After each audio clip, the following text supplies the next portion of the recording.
ucapkan terima kasih kepada Kepala Bappenas dan seluruh jajarannya serta seluruh gubernur dan kepala Badan Perencanaan Daerah, pembangunan daerah yang telah bekerja keras menyusun dan menghasilkan rencana pembangunan jangka menengah ini. Saudara-saudara sekalian, dalam hidup bernegara ada beberapa filosofi bernegara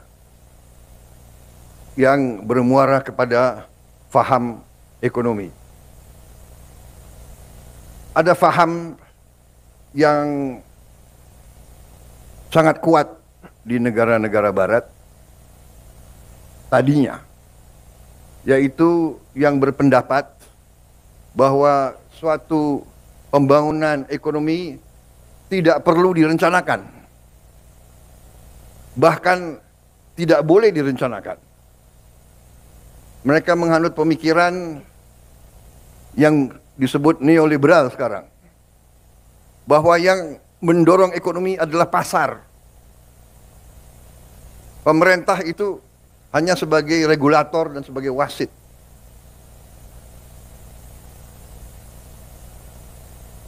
Bangsa Indonesia dalam Undang-Undang Dasar 1945,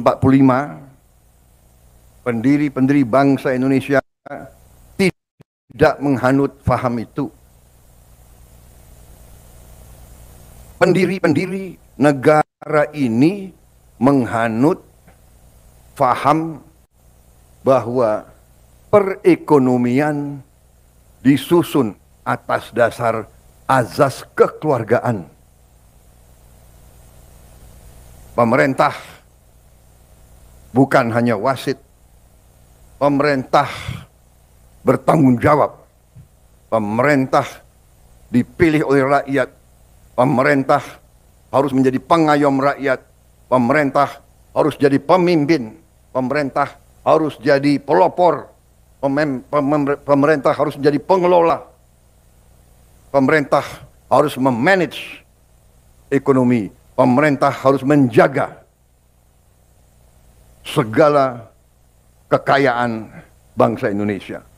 Dan pemirsa, kita jalan informasi top news yang pertama dari dalam negeri. Setelah pada tahun ini memang kita ketahui naik sebesar 8% gaji para aparatur sipil negara atau ASN dipastikan akan mengalami kenaikan pada tahun depan. Ya, rencana kenaikan gaji untuk tahun 2025 telah dikonfirmasi oleh Menteri Koordinator Bidang Perekonomian Erlangga Hartarto. Menurut Erlangga, kenaikan gaji ASN akan disesuaikan dengan kondisi ekonomi yang ada. Pemerintah berfokus pada efektivitas dan efisiensi birokrasi serta adaptasi pola kerja baru dengan memanfaatkan teknologi informasi dan komunikasi untuk meningkatkan produktivitas. Tak hanya itu, dalam kerangka ekonomi makro dan pokok-pokok kebijakan fiskal 2025, pemerintah juga menegaskan komitmennya untuk meningkatkan kualitas belanja pegawai. Hal ini dilakukan dengan menjaga daya beli dan konsumsi aparatur negara melalui berbagai insentif seperti pemberian THR dan gaji, pensiun ke-13, serta penyesuaian gaji ASN.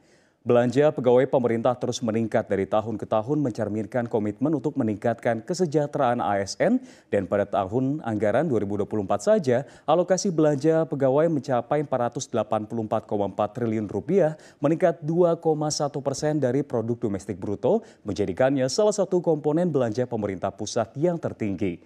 Dokumen KEM PPKF juga menyoroti peningkatan signifikan dalam belanja honorarium, lembur, dan tunjangan khusus sejalan dengan upaya reformasi birokrasi yang terus dilakukan oleh pemerintah.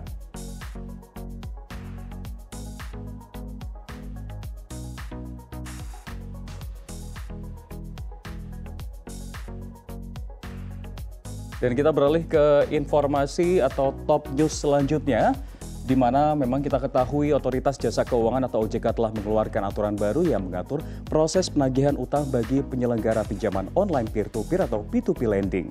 Langkah ini diambil sebagai bentuk perlindungan bagi konsumen sebagaimana tertuang dalam peta jalan lembaga pendanaan bersama berbasis teknologi informasi. Menurut Kepala Eksekutif Pengawas Lembaga Pembiayaan OJK, Gusman, setiap penyelenggara P2P lending diwajibkan untuk secara jelas menjelaskan prosedur pengembalian dana kepada para debitur. Selain itu, penyelenggara dilarang keras menggunakan ancaman, intimidasi, atau unsur diskriminatif dalam proses penagihan.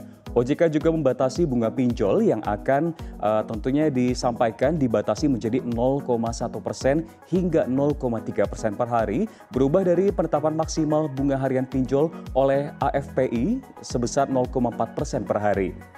Untuk sektor produktif, dendanya diatur mencapai 0,1% per hari pada 2024, denda keterlambatan turun menjadi 0,067% per hari pada 2026. Sementara untuk debitur nantinya hanya boleh meminjam maksimal di 3 pinjol. Aturan ini juga mengatur waktu maksimal penagihan hingga pukul 20.00 atau jam 8 malam waktu setempat. Dan seperti yang kita ketahui, pasal 306 dalam undang-undang tersebut menetapkan sanksi tegas bagi pelaku usaha sektor keuangan yang melanggar aturan dalam penagihan, termasuk pidana penjara hingga 10 tahun dan denda hingga 250 miliar rupiah.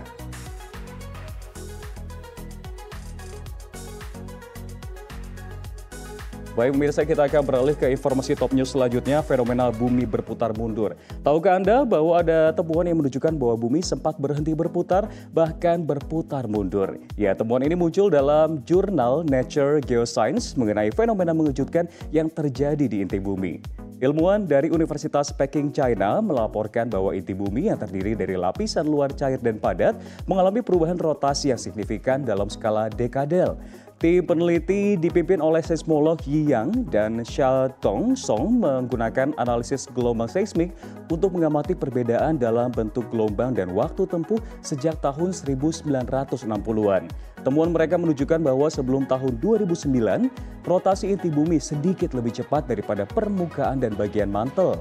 Namun sekitar tahun tersebut, rotasi inti bumi mulai melambat bahkan berhenti sesaat sebelum akhirnya berputar ke arah yang berlawanan. Para peneliti menghubungkan fenomena ini dengan perubahan kecil dalam pengamatan geofisika di permukaan, seperti perubahan panjang hari dan medan magnet. Ini juga berdampak pada waktu yang dihabiskan bumi untuk berotasi pada sumbunya yang dirasakan oleh manusia sebagai fluktuasi panjang hari. Menurut penulis studi, fluktuasi rotasi inti bumi ini berkaitan erat dengan interaksi kompleks antara berbagai lapisan dalam bumi.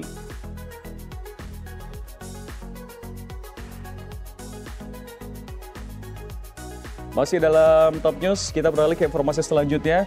10 kota paling layak dihuni. Ya, laporan yang dirilis oleh The Economist menunjukkan ibu kota Austria, Vienna, kembali mendominasi sebagai kota paling layak dihuni menurut Global Livability Index 2024. Lantas, apakah Jakarta masuk dalam 10 kota paling layak huni ini? Ya, menurut laporan bertajuk Global Livability Index 2024 yang dirilis pada bulan Juni tahun ini, ada 10 kota yang paling layak huni di bulan Juni ini. Tepatnya dalam laporan yang baru dirilis pada Juni untuk tahun 2024 ini, dari 173 kota di dunia berdasarkan 5 aspek kunci, termasuk stabilitas, lingkungan, pendidikan, layanan kesehatan, dan infrastruktur. Vienna telah mempertahankan prestasinya selama 3 tahun berturut-turut, di mana Vienna mencatatkan nilai indeks luar biasa mencapai 98,4 dengan poin yang sempurna untuk stabilitas, layanan kesehatan, pendidikan, dan infrastruktur, sementara 93,5 poin untuk lingkungan. Kita beralih ke posisi yang kedua, ada Copenhagen di Denmark yang mengikuti dengan nilai 98 sebagai kota yang paling layak dihuni. Dan deretan nama-nama lainnya mengikuti 2 kota sebelumnya, ada Zurich di Swiss menduduki peringkat ketiga dengan skor 97,1. Sementara di kota-kota di Australia juga tampil gemilang dalam daftar ini seperti Melbourne hingga Sydney dan juga sejumlah deretan yang dapat Anda saksikan di layar kaca Anda. Sayangnya Jakarta tidak masuk dalam 10 besar kali ini. Namun prestasi kota-kota lain dalam daftar ini memberikan gambaran mengenai standar hidup yang tinggi di kota-kota terpilih.